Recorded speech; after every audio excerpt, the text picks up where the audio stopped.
నమస్తే, welcome to face. నేను మీ Brahmanaidu.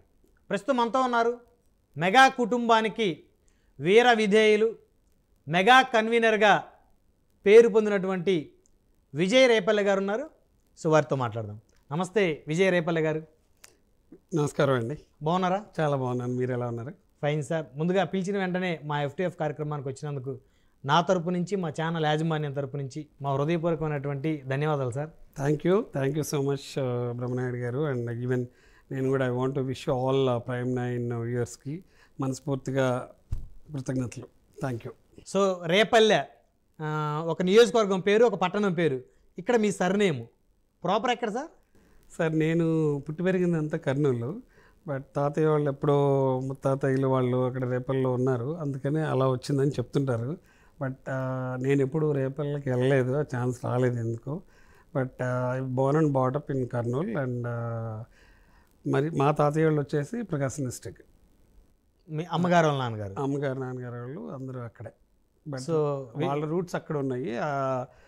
My life style all Born and బాటప్ is Kurnool. So Vijay Repalle గారు రాయలసీమ బిడ్డ అంతే అనుకోవచ్చు. సో మెగా కన్వీనర్గా కీర్తించబడతామన్నారు. సో ఏంటి మెగా కుటుంబానికి విజయ్ రేపల్లె గారికి ఉన్నటువంటి బాండింగ్ ఏంటంటే ఏం చెప్తారు సార్? ఏం లేదు సార్, అది అన్నయ్య చిరంజీవి గారి అభిమానం అంతే. ఆయన్ని చూస్తూ పెరిగాను. ఆయన అంటే అసలు చిన్నప్పటి నుంచి, నాకు గుర్తున్నప్పటి నుంచి అరౌండ్ 5th grade నుంచి నాకు ఊహ వచ్చినప్పటి నుంచి చిరంజీవి గారే. ఇంకా అదేంటో తెలియదు, ఆయన అలా బాడీలోకి వెళ్ళిపోయారనే గట్టిగా చెప్పుకోగలుగుతాను. సో అప్పటి నుంచి చిరంజీవి గారు అంటే చాలా ఇష్టంతో అలా ముందరికి వెళ్తూ వచ్చాను. అలా చిరంజీవి గారి మీద అభిమానం పెంచుకుంటూ ఈరోజు నేను యుఎస్లో ఏది చేసినా కూడా కేవలం చిరంజీవి గారు తర్వాత రామ్ చరణ్ గారు అదే కోవలోకి వచ్చిన దానికి అసలు అలా వెళ్ళిపోతుంది నాకు హ్యాపీగా. వాళ్ళ చిరంజీవి గారిని చూస్తే నాకు కీప్ ఆన్ బాడీలో ఎప్పుడు ఎనర్జీ లెవెల్స్ హైలోనే ఉంటాయి. సో చిరంజీవి గారికి సంబంధించి సేవా కార్యక్రమాలంటే మొట్టమొదటి గుర్తొచ్చేది blood bank, I bank. So అలాంటి బ్లడ్ బ్యాంకు అంటే తెలుగు రాష్ట్రాలకి పరిమితమైనటువంటి బ్లడ్ బ్యాంకు నెమ్మదిగా మిగతా రాష్ట్రాలకు విస్తరించింది. అదేవిధంగా అమెరికాలో కూడా చిరంజీవి గారి బ్లడ్ బ్యాంకుని విస్తరించడంలో విజయ్ రేపల్లె గారిది కీలక పాత్ర. సో ఎలా సాధ్యమైంది, అసలు ఆలోచన ఎలా వచ్చింది మీకు? వెరీ గుడ్ క్వశ్చన్ అండి. ఇక్కడ ఏంటంటే ఎప్పుడు yes you're right, only Telugu రాష్ట్రాల్లో చిరంజీవి గారు మొదలుపెట్టిన బ్లడ్ బ్యాంక్ ఇక్కడ ఉన్న మెగా ఫ్యాన్స్ని బేస్ చేసుకొని అన్నయ్య గారు అది మొదలుపెట్టిన విషయం అందరికీ తెలిసిందే. కరెక్ట్. ఇలా సాగుతున్న రోజుల్లో ఒకరోజు నాకు మన అఖిల భారత చిరంజీవి ప్రెసిడెంట్ రవణం స్వామినాయుడు గారు నాకు బాగా పరిచయస్తులు ఆయన. ఓకే. సో ఆయనతో ట్రావెల్ చేస్తున్నప్పుడు ఒకరోజు, సార్ మీరు అమెరికాలో మన చిరంజీవి గారి బర్త్డే బేస్ చేసుకొని బ్లడ్ డ్రైవ్ చేయాలి అని చెప్పి ఆయన చాలా సంవత్సరాల క్రితం అడిగితే, అన్నయ్య గారిది ఏది అడిగినా కాదనలేక తప్పకుండా అని అన్నాను. కానీ అది కార్యాచరణ ఎలా అవుతుంది అనేది ఆలోచన లేదు ఆ రోజుల్లో. సో బ్లడ్ డ్రైవ్స్ చేద్దామని చెప్పేసి ఫస్ట్లో మొదలుపెట్టినప్పుడు 1 or 2 స్టేట్స్లో అలా నాకున్న దీంట్లో చేసాం. It was success and I got a very positive note. ఎందుకంటే అది రక్తదానం చేసి మనం ప్రాణాలు కాపాడుతున్నాం కాబట్టి ప్రతి ఒక్కళ్ళు నన్ను అప్రిషియేట్ చేశారు ఆ చిన్న దీనికే. సో తర్వాత అది స్వామినాయుడు గారితో చాలా కులంకుషంగా మాట్లాడినప్పుడు ఆయన ఏం చేశారంటే, చిరంజీవి గారి 60వ బర్త్డేకి మనం స్పెషల్గా చేయాలండి, కొంచెం ఫోకస్ చేస్తారా మీరు, మీకు టైం ఉందా, అమెరికాలో మీకు ఎవరికి అంత టైం ఉండదు కదా అంటే, ఎస్ ఆయన మాటలు ఇన్స్పిరేషన్గా తీసుకొని అన్నయ్య గారి దీంతో ఎస్ చేద్దాం అని చెప్పి మొదలుపెట్టాను. మొదలుపెట్టిన దీంట్లో అక్కడ ఎన్నో తెలుగు ఆర్గనైజేషన్స్లో ఉన్న మెగా ఫ్యాన్స్ అందరూ సపోర్ట్తో పాటు ముఖ్యంగా ఆప్తా అనేది ఒక Telugu organisation, American Progressive Telugu association అని మీకు తెలిసే ఉంటుంది. అవును. ఇప్పుడు ప్రపంచవ్యాప్తంగా ఆప్తా గురించి చాలామంది. సో తెలుగువాడు ముందు అమెరికా వెళ్తే ఆప్తా సభ్యుల్ని ఖచ్చితంగా వాళ్ళని కలవటం, వాళ్ళ సహాయ సహకార్యాలు తీసుకోవటం జరుగుతున్న వాస్తవం. అవును. సో అలా నేను అందులో భాగస్వామ్యం ఉన్నప్పుడు నేను వాళ్ళందరినీ కూడా ఎగ్జిక్యూటివ్ టీం వీళ్ళందరితో డెసిషన్స్ తీసుకొని అప్పుడు ఆ టైంలో చేద్దామని చెప్పి మొదలుపెట్టాం. అది చాలా ఉద్రిక్తంగా జరిగింది అసలు. అంటే జనాల్లో చిరంజీవి గారి మీద అభిమానం అవ్వచ్చు, లేకపోతే అదొక మంచితనం కోసం అందరూ నడుం కట్టి ముందరకు వచ్చారు. దట్ వాజ్ సో మెమరబుల్ అనమాట. అందరూ ముందరకు వచ్చేసి చాలా భారీ ఎత్తున చేసాం.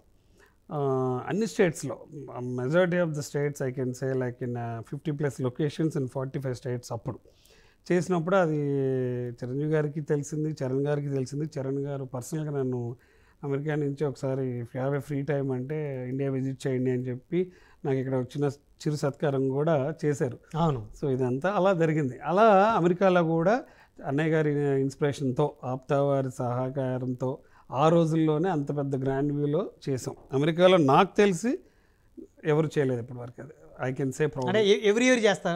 అప్పటి నుంచి అది ఇంకేమైపోయిందంటే ఇట్స్ ఆనవాయితీ అయిపోయి అన్నయ్య గారి బర్త్డేకి అదొక మైల్ స్టోన్గా పెట్టుకొని, ఓకే.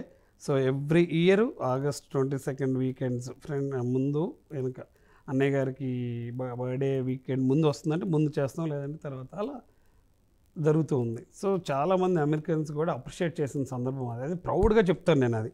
ఎందుకంటే అప్పుడు ఏదో చిరంజీవి గారి అభిమానం మీద ఒకటి చేయాలనుకున్నాం, కానీ తర్వాత అది ఎంతమందికి ఉపయోగపడుతుంది, అమెరికన్స్ కూడా వచ్చి పర్సనల్గా ఆయన గురించి తెలుసుకోవటం, అక్కడ చిరంజీవి గారి ఫోటో చూసి ఎవరితను తెలుసుకొని ఏంటి ఇంతమంది వస్తున్నారు ఏంటి బ్లడ్ డ్రైవ్స్కి, ఏంటి రీజన్ ఏంటి అని అంటే ఆయన బర్త్డే, ఆయన మాకు ఒక ఇన్స్పిరేషను, ఇవన్నీ చెప్పుకుంటూ ఇంకా అది ఒక మాకు ఒక అందరికీ ఒక పండగ వాతావరణం బర్త్డే వీకెండ్ వస్తే.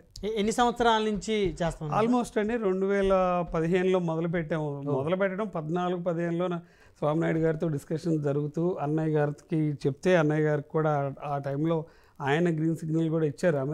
ఆయన ఉద్దేశం ఏంటంటే అమెరికాలో ఉన్న వాళ్ళు ఎందుకు ఇబ్బంది పెట్టడం, మీరు అక్కడ వాళ్ళు బిజీలో ఉంటారు కదా అని స్వామినాయుడు గారిని అడగటం కూడా జరిగింది. ఆయన తర్వాత నాయుడు గారు నన్ను అడిగారు, సార్ మీకు ఇబ్బందులు ఉంటాయి చూడండి ఒకసారి అని. ఇంకా అక్కడి నుంచి అందరూ అంత ఇన్స్పిరేషనల్గా వచ్చినప్పుడు మంచి పని కోసం దేవుడు కూడా అలా దారి చూపించాడు ఆ టైంలో. అదే జరిగిందండి. ఇట్స్ రియల్గా మాకు అందరికీ హ్యాపీనెస్. అది ఈ కరోనా టైంలో చిరంజీవి గారు ఆక్సిజన్ సిలిండర్లు ఏపీ తెలంగాణలో చాలా వరకు కూడా డిస్ట్రిబ్యూషన్ జరిగింది. సో దాంట్లో అమెరికా నుంచి ఆప్తా సభ్యుల నుంచి కూడా ఫండ్ కలెక్ట్ చేయడంలో విజయ్ గారు కీలకమైనటువంటి పాత్ర పోషించారు అని చెప్తూ ఉంటారు. సార్ మీరు బాగా రీసెర్చ్ చేసి వచ్చినట్టుగా అనిపిస్తుందండి.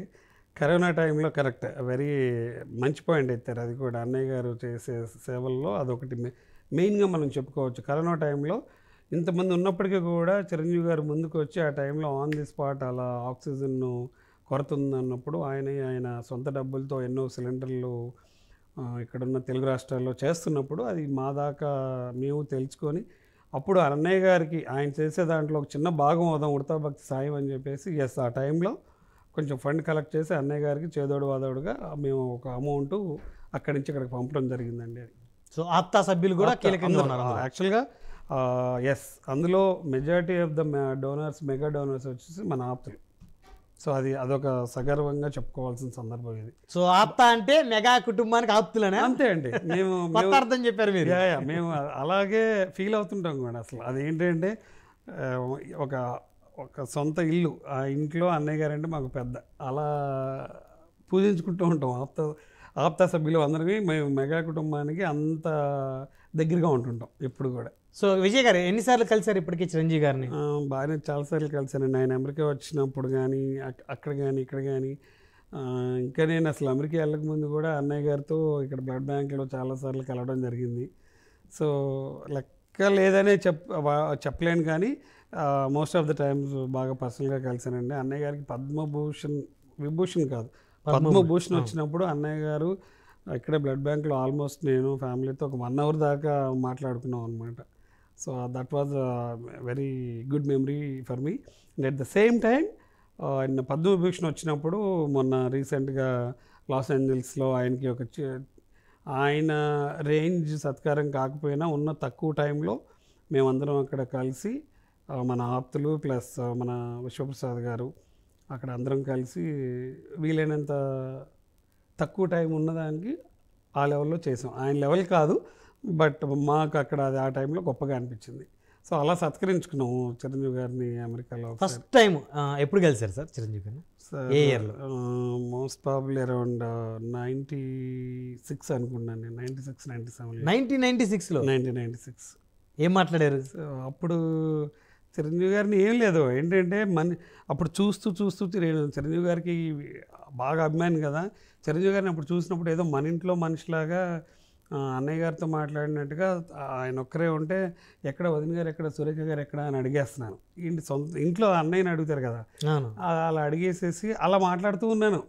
ఆయన ఉండి ఏంటి నేనంటే అంత ఇష్టమా నీకు అని అడిగారు. ఆయన నోటి నుంచి వచ్చిన ఫస్ట్ డైలాగ్ అది. ఓకే. సో ఆయన అప్పుడు నాకు ఒక బ్రాండెడ్ షర్ట్ ఉండేది ఆ రోజుల్లో, దాని మీద సైన్ చేశారు. ఆ షర్ట్ కూడా ఇప్పుడు అలాగే ఉంటుంది. అవునా? యా. సో దట్స్ ఇంకా అప్పటి నుంచి చిరంజీవి గారిని ఒక ఫ్యాన్గా చూసిన సందర్భం ఒక ఎత్తండి. తర్వాత ఆయన చేసే సేవా కార్యక్రమాల్లో రమణ స్వామినాయుడు గారి పుణ్యమా అని నేను కూడా అందులోకి వెళ్ళిపోయాను. ఈ బ్లడ్ డ్రైవ్స్ కండక్ట్ చేయడం కానీ, లేకపోతే ఎప్పుడన్నా ఇట్లా న్యాచురల్గా ఏదైనా వచ్చినప్పుడు దానికి ఫండింగ్స్ అవ్వచ్చు, ఏదో ఉడతాభక్తిగా, అంటే అన్నయ్య గారు అంత లెవెల్ కాకపోయినా నాకు తోచినంతగా నేను అక్కడ ఇస్తూ, తర్వాత మన అమెరికాలో ఉన్న ఆప్తులందరితో కూడా మోటివేట్ చేయించడం. అన్నయ్య గారు ఆప్తా గురించి చాలాసార్లు చాలా మంచి వీడియోలు, సందేశాత్మకమైన వీడియోలు మన ఆప్తాకి ఇచ్చారు. ఎవరన్నా ఏంటి లీడర్షిప్లోకి వచ్చినప్పుడు ఆయన ఫ్రెష్గా కంగ్రాట్స్ చెప్తారు. ఇండియా నుంచి ఆయన ఆడియోలు, వీడియోలు చిరంజీవి గారు డైరెక్ట్గా కాకపోయినా, ప్రత్యక్షంగా కాకపోయినా పరోక్షంగా ఎన్నోసార్లు ఆయన వాయిస్ మా ఆప్తులకు అందరికీ వినిపించారు. అది ఒక గొప్పతనం మాకు. సో ఇప్పుడు ఎవ్రీ ఇయర్ ఒకసారైనా చిరంజీవి గారిని కలుస్తూ ఉంటారు? నేను ఇండియా వచ్చినప్పుడు, ఆయన ఇండియాలో ఉంటే 100% ఆయన తీసుకొని వెళ్ళి కలుస్తుంటాను. కలవకుండా వెళ్తే, ఇండియా వచ్చినప్పుడు 2 థింగ్స్ అండి. ఒకటి తిరుపతి కంపల్సరీ, ఓకే, ఒకటి అన్నయ్య గారు. ఈ 2 మెయిన్ నాకు. మిగతావి నడుస్తూ ఉంటాయి అవి. సో విజయ్ గారు, ఆప్తా సభ్యులు ఓన్లీ చిరంజీవి గారికి ఆప్తులా, లేకపోతే పవన్ కళ్యాణ్ గారికి కూడా ఆప్తులా? భలే చెప్పారు అసలు మీరు. అంటే చిరంజీవి గారు అంటే మనకి దేవుడు, పెద్ద ఆయన. ఓకే, ఇప్పుడు మన యువశక్తి, మన ఇప్పుడు అందరూ సైనికులు అందరూ పవన్ కళ్యాణ్ గారు, ఎంతో జన సైనికులు, అమెరికాలో ఉన్న జన సైనికులు అందరూ ఒక తాటి మీద ఉన్నామండి. ఎప్పుడు కూడా పవన్ కళ్యాణ్ గారు పార్టీ పెట్టినప్పటి నుంచి ఎన్నో, ఇక్కడ యుఎస్లో కూడా చాలా ఇబ్బందులు ఉంటాయి అనుకుంటారు. అమెరికాలో ఉన్న వాళ్ళంతా ఈజీగా అలా లేదండి. అసలు ఇండియాలో ఉన్న వాళ్ళందరూ ఈ మధ్య, అమెరికాలో ఉన్నవాళ్ళు మన జనసేన పార్టీకి అక్కడి నుంచి ఎంతో రకంగా, అంటే ఫోన్ చేసి కూడా మోటివేట్ చేశారు. ఓకే, ఇంతకు ముందు ఏంటి, ఊరికే వాళ్ళు వచ్చేవాళ్ళు ఓటేసేవారు. ఇప్పుడు జనసేన మన ఆప్తులందరూ కలిసి ఎలా అంటే రోజు అంటే ఎవ్రీ వీక్ పని కట్టుకొని కూడా they use to call India, మనం జనసేనకి ఓటేయాలి, జనసేన ఎవరున్నారు, ఎక్కడున్నారు బ్రదర్, ఎక్కడ, అందరినీ తీసుకొచ్చి దగ్గరికి ఏ నియోజకవర్గంలో వాళ్ళకి ఓట్లు ఇచ్చే ప్లాన్ చేశారండి. జనసేనకి ఎన్ఆర్ఐస్, ఎస్పెషల్లీ ఎన్ఆర్ఐ జనసేనలు చాలా కష్టపడి ఎప్పుడూ జనసేన పవన్ కళ్యాణ్ గారు వెంటే ఉంటూ, ఒక విభాగం కూడా ఉంది కదా సార్, ఎన్ఆర్ఐ జనసేన. అవునండి. మీకు ఇండియాలో కూడా ఎన్ని గ్రూపులు ఉన్నాయో మాకు తెలియదు, కానీ అమెరికాలో జనసేన గ్రూపులు చాలా ఉన్నాయి. మేమందరం అంటే అంత కష్టపడి ఇష్టంగా, కష్టం కాదు అది, ఇష్టంతో అలా జనసేనకి మా వంతు కృషిగా ఎక్కడో దగ్గర హెల్ప్ చేస్తూనే ఉన్నాము. ఈ ఇయర్ అదేదో అంటారు కదా, కష్టపడిన దానికి ప్రతిఫలం దక్కింది. ప్రతిఫలం తృప్తి ఎలా ఉందంటే, పవన్ కళ్యాణ్ గారు కూడా 100% కొట్టడం, ఊరికి ఏదో గెలిచామని కాదు, గిర్రా అని చెప్పి చూపించారు ఆయన. 100%. అది గూస్ బంప్స్ వస్తున్నాయి మాట్లాడుతూ ఉంటే. సో అది గెలుపుని బాగా ఎంజాయ్ చేస్తున్నారు గెలుపుని చాలా బాగా. అంటే ఎలా ఉంటుంది, లాస్ట్ టైము ఏంట్రా పవన్ కళ్యాణ్ అని అబ్బా తలదించుకునే సెకండ్ లోపే మనల్ని మళ్ళా ఇక్కడి నుంచి గ్రౌండ్కి ఎవరెస్ట్ శిఖరానికి చూపిస్తారు ఆయన. అంటే ఇది 2009 ప్రజారాజ్యం కొంత నిరుత్సాహం. అవును. తర్వాత చిరంజీవి గారు పార్టీ కాంగ్రెస్లో మెర్జ్ చేసి రాజకీయాలు వదిలేయటం, రాజకీయాల మీద ఇంట్రెస్ట్ ఉన్న మెగా ఫ్యాన్స్కి ఇంకా నిరుత్సాహం. బాగా 2019 పవన్ కళ్యాణ్ గారు 2 చోట్ల ఓడిపోవటం, ఇంకా అసలు రాజకీయంగా ఇష్టం ఉన్న వాళ్ళు నిజంగా అసలు మెంటల్గా చాలా అప్సెట్ అయ్యారు. చాలా. అవునండి. సో ఇవన్నీ ఈ అపజయాలన్నీ కూడా ఒక్కసారిగా బ్లాస్ట్ అవుతూ మీరు అన్నట్టు ఇప్పుడు గూస్ బంప్స్ వస్తున్నాయని, సో 100% స్ట్రైక్ రేట్తో పోటీ చేసిన ప్రతి చోట నెగ్గడం, డిప్యూటీ సీఎం అవడం. అదే hats off to Pavan Kalyan garu. అంటే ఒక స్టాటిస్టికల్గా ప్లాన్ చేసి ఎక్కడ ఏం చేయాలి, ఎలా చేయాలి. అఫ్ కోర్స్ ఆయన కూడా ఎన్నో ఇబ్బందులు పడ్డారు 20% వచ్చినప్పుడు, అవమానాలు మనమే ఎన్నో జరిగినవి. వీటన్నిటికీ ఫుల్ స్టాప్ పెట్టి ఇప్పుడు ఆంధ్రప్రదేశ్ రాజకీయాల్లో కొత్త మెరుపు వచ్చింది. రాబోయే భవిష్యత్తుకి మాత్రం ఆంధ్రప్రదేశ్ రాజకీయంగా ఒక కొత్త మార్పును చూడబోతున్నాము.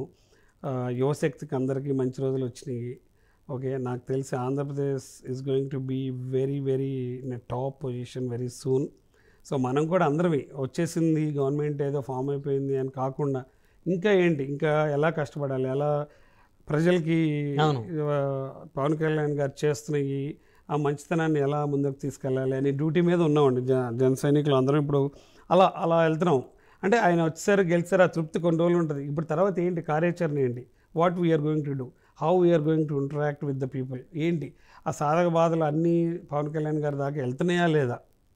సో అది ఆల్రెడీ యాక్చువల్గా చాలా ఇక్కడ టీము బాగా పనిచేస్తున్నారండి వెరీ క్లోజ్గా. పవన్ కళ్యాణ్ గారు కూడా ఇక ఆయన మేధస్సు మనం చెప్పలేము ఇప్పుడు.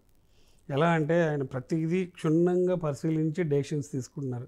ఊరికేదో రాజకీయాల్లోకి వచ్చాము అమ్మాయ గెలిచామని అలా లేరు అసలు ఆయన. ఇంకా మనం మీరు కూడా అందరం చూస్తున్నాం చాలా అంటే కష్టపడి జాగ్రత్తగా తూచి మంచిగా చేస్తున్నారు.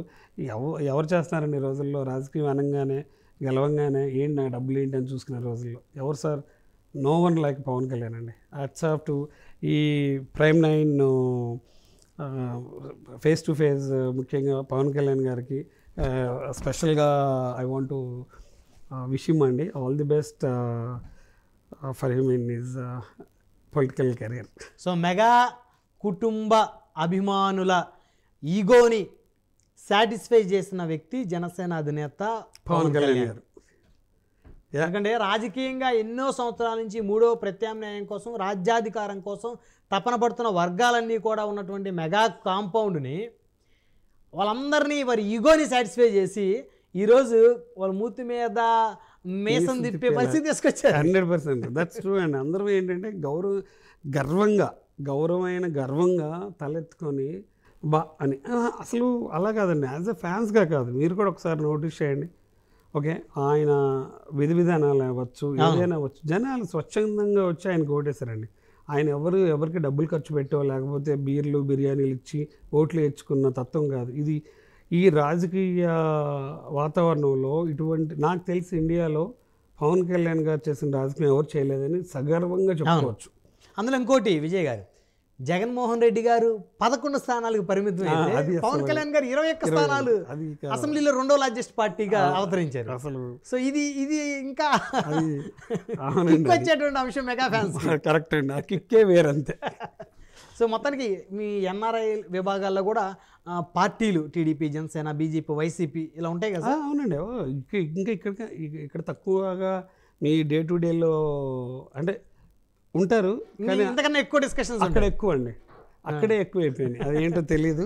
అదే మనకి ఇండియాతో ఉన్న బంధాలు అవ్వచ్చు, ఇంకోటి అవ్వచ్చు. అది ఏంటంటే మాకు కూడా అక్కడ స్పోర్ట్స్ లేదంటే ఇండియా రాజకీయాలు, అమెరికా రాజకీయాలు it's fine, we listen and go. But మేము ఎప్పుడైనా గ్యాదర్ అయినప్పుడు ఇండియా పాలిటిక్స్ మాట్లాడుకుంటూ ఉంటాం. సో మొత్తానికి ఆప్త సభ్యులు కానీ ఎన్ఆర్ఐలు కానీ మెగా కుటుంబ అభిమానులు అందరూ కూడా జనసేన వెంటే చివరి వరకు కూడా ఉంటారు. జనసేన అధినేతని డిప్యూటీ పదం తీసేసి డైరెక్ట్గా చీఫ్ చేసేయాలి.